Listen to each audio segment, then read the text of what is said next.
અમદાવાદ શહેરમાં લોકો અસુરક્ષિત બન્યા છે કારણ કે બે યુવકો પાસેથી 4 લોકોએ રૂપિયા પડાવ્યા. બળજબરીપૂર્વક પૈસા પડાવ્યાની ફરિયાદ દાખલ થઈ છે. બે યુવકોએ કહ્યું છે કે 4300 રૂપિયા ઓનલાઈન ટ્રાન્સફર કરાવ્યા અને ત્યારબાદ મોબાઈલ ફોન પણ લઈ લીધો હતો તેવો આરોપ કરવામાં આવ્યો.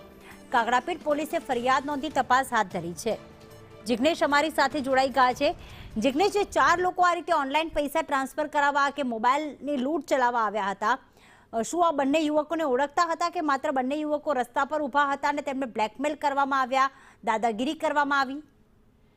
પ્રીતિ, કહી શકાય કે જે યુવકો છે તે અજાણ્યા છે અને જે ગુનો દાખલ થયો છે તે ગુનાની જો વિગતે વાત કરીએ તો રિક્ષા ચાલક સહિત 4 લોકો એટલે કે જે તાજેતરમાં જ શહેર પોલીસ દ્વારા એક આયોજન કરવામાં આવ્યું હતું કે જે રિક્ષાની અંદર ફરતા આરોપીઓ છે કે જે લોકોની પાસેથી રૂપિયા પડાવવા, લૂંટ કરવી સહિતના જે ગુનાઓ આચરી રહ્યા છે તેમને રોકવામાં આવે અને તેવા જ આ આરોપીઓ છે કે જેઓએ રસ્તા પર યુવક અને તેના મિત્રને રોક્યા, ત્યારબાદ તેમની પાસેથી છરી કે હથિયાર બતાવી અને જે રોકડા રૂપિયા હતા તથા જે ઓનલાઈન ટ્રાન્ઝેક્શન હતા તે અને તેમનો મોબાઈલ પડાવી અને તે ફરાર થઈ ગયા છે. કાકડાપીઠ પોલીસે આ અંગે ગુનો દાખલ કર્યો છે અને જે 4 અજાણ્યા યુવકો છે તેમની રિક્ષા નંબર અને તેમની ઓળખના આધારે તેમની શોધખોળ માટેની કાર્યવાહી શરૂ કરી છે.